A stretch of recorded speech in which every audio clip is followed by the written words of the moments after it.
morning, Lincoln. I asked Dan this question yesterday too, but just curious. I know obviously you had bigger goals than bowl eligibility this season, but now that you have to win two out of three at the end here to be bowl eligible, how much do you talk about that goal specifically with the team, and how important do you feel like that is to reach that mark? Yeah, we've talked a little bit with the team about it. After the Washington game, we talked about it a little bit.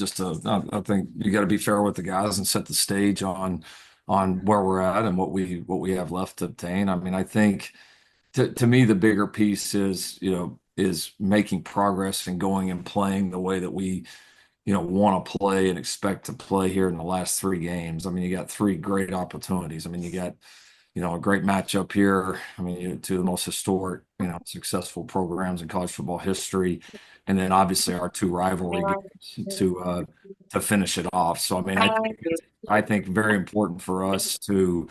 I think more than anything, we just want to, we want to go play the way we're capable of. We want to go finish. We want to go take advantage of these opportunities and build momentum going into the off season. I certainly going to a bowl and getting that opportunity can be a great thing. The world of the bowls is a little bit different with the schedules, and there's not as much practice time and all that as there used to be, just because of all that's evolved. So there's because one of the trains of thought was obviously, yeah, you get a chance to go develop and practice and all that, and that's been minimized a little bit. I'm not saying there's still not some value there, but I think the bigger thing for us is, we've obviously been on the cusp, all year, and the team has hung in there, has obviously fought their tails off, and I think it's important to the group to really finish the right way, and continue to lift this program up. And so I think that's been the main message, but certainly there's kind of many goals within it, and certainly putting ourselves in position to go to a bowl game is something that our guys are very aware of. Are there fewer practices now that come with that, with the eligibility, or what do you mean when you say that it's No, I changed? mean, I think one, I mean, you got bowls spread out all over the place in terms of like what time you have them. Obviously, you've got, with the early signing day now and all that happens, although we're not going on the road this year and it's earlier, so maybe even a little bit different this year. We haven't, we're obviously getting ready to go through this set of rules for the first time. But I mean, like even like I compare it to like last year, we got a handful of practices, but pretty quickly you start getting ready for the game. You give them a little bit of downtime, finish up recruiting, do what you got to do, get them ready for the game. There's not. I could just remember in the past when like I can remember our older days where signing day was in February, and like December was just a practice, practice, practice, practice, practice. That was all that you had. There wasn't anything else really to do. And so it's just there's more games. The schedule varies. There's certainly some developmental time, but a lot of it you're going to dedicate to getting ready for the game. Ryan Young? And like, and what's the status with the defensive backs who've been out in past weeks? Do you have full availability there with those guys? We're definitely in a better place. I mean, I don't think there's no certainly no harm in saying that. I mean, I think everybody that was available for the Washington game will be available again. We're hopeful that we can get some out of the guys, be able to get some reps, even if it's not a full availability. We're hopeful we'll be able to get some out of the guys that weren't able to play, like Covington and Ramsey and all of that. So I mean, I think the bye week was helpful. Obviously, those guys weren't ready to go at that point. I do think we've made some progress. So we're gonna, we've tried to ramp those guys up a little bit. Being available and being able to play a full game, at game speed and the physicality and all that, obviously is two different things. And so we're gonna keep ramping them up and hope to have them in some capacity. Obviously, any capacity would be a boost for us. Thanks. Mhm. Antonio? Lincoln, when the season doesn't go the way you want to, how does that kind of impact the recruiting trail, and how does that alter the message you kind of try to deliver to recruits when you're trying to sell progress? Um, I think you call it like it is. I mean, it's I think the recruits that understand and that see I think they do see the progress and they do see how close this team is. And I think the real elite competitors look at it and say, gosh, this team's been that close. And if our class can come in here and add a boost to this and make this better, we can be the ones to help push this thing over the edge. And so I think the great ones always see the opportunity. And I do think, recruiting in general, especially when you have a year like ours where that hasn't obviously went the way that we've wanted in the last several weeks, you find out pretty quickly, who's about that and who's really able to take on the head-on challenge. And I think I honestly haven't been through many years like this, but in times like this, it's sometimes even easier to evaluate, who's all in with you, which can be with all the different things happening in the world of recruiting in college football right now, can maybe it's sometimes a little bit tougher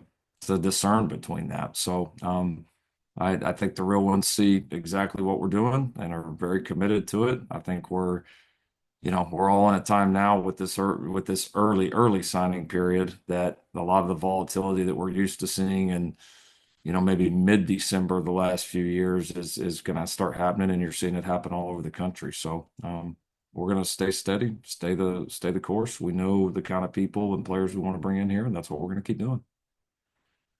Luca?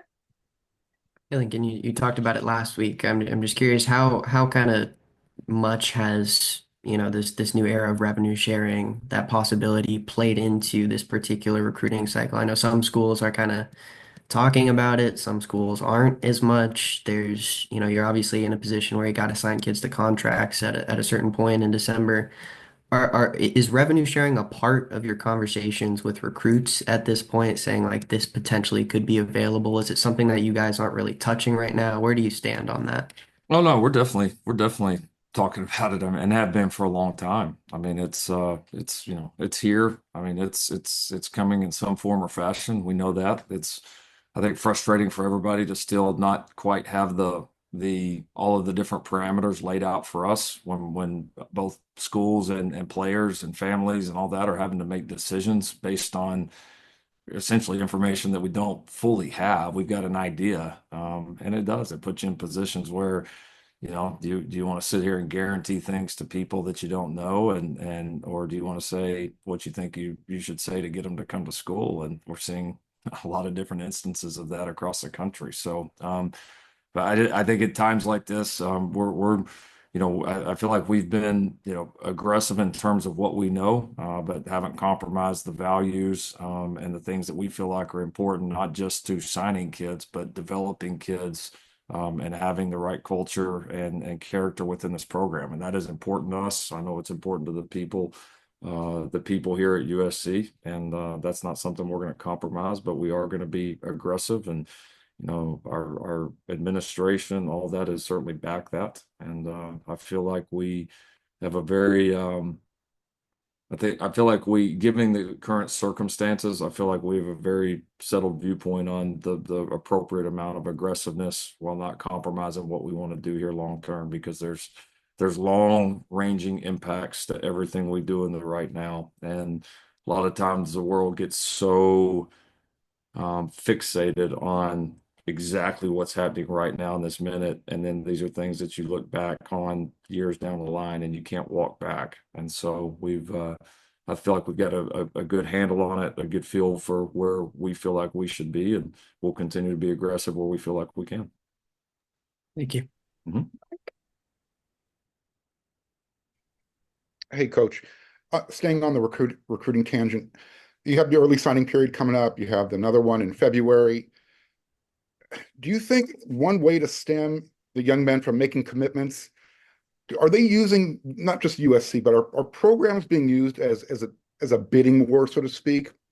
So in other words, if you were to take away the signing day, the signing periods, and just say, if you're going to commit, here's your financial aid paperwork, sign now. Do you think that would stem the tide of what's going on with recruiting, kids committing, decommitting, recommitting?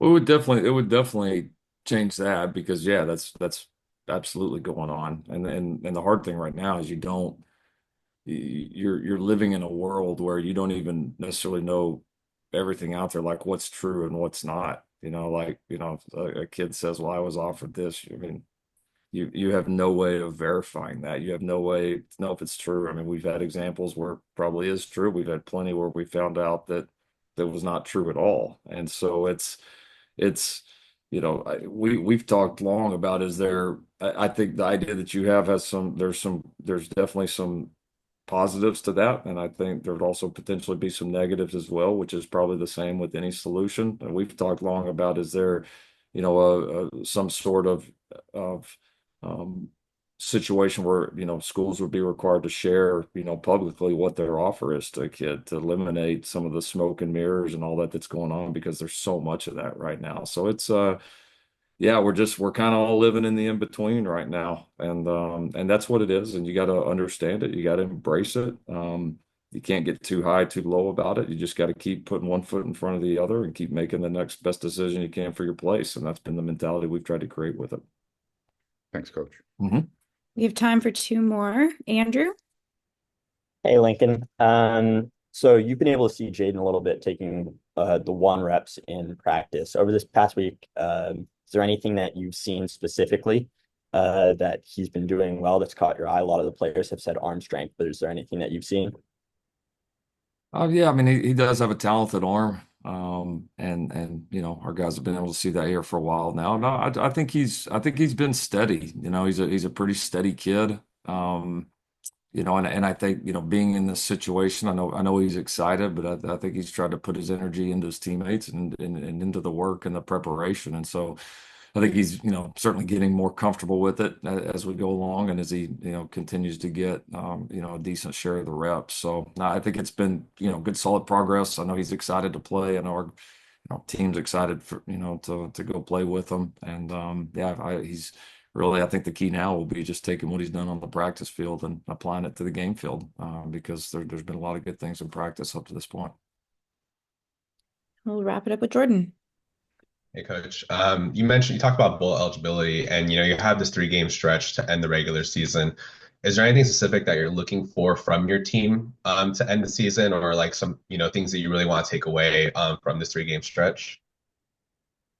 Yeah, I no question. I mean, I think number one is, we got to continue to put ourselves in positions to win, like we've done the majority of this year. I think the big thing that we've talked about with the guys and tried to identify, what those opportunities look like and being able to rise in those moments is, when we get the opportunities to put people away, that we've got to be able to go capitalize on that. And I think that piece is really important. The other thing that we've emphasized is, we're playing with a lot of young players right now on both sides of the ball. And these guys really stepping up and playing some of their best ball right now, I think is really important just because now, these guys are starting to get a decent amount of reps underneath them. It's starting to be a little bit less new, and we need them to step up, and we need the freshmen to kind of play like sophomores now. We need them to play like guys that have taken some snaps. And then the last piece is we've really challenged and pushed our team leadership because I think teams that are led very well tend to perform their best at the end of the year. And so, whether it's our seniors or even our guys that'll be returning, but that are team leaders, this is when you get a chance to separate yourself as a leader, as a leadership group. And so, those have been the big challenges we've pushed on the team. And we've obviously got 3 great opportunities coming up to do it.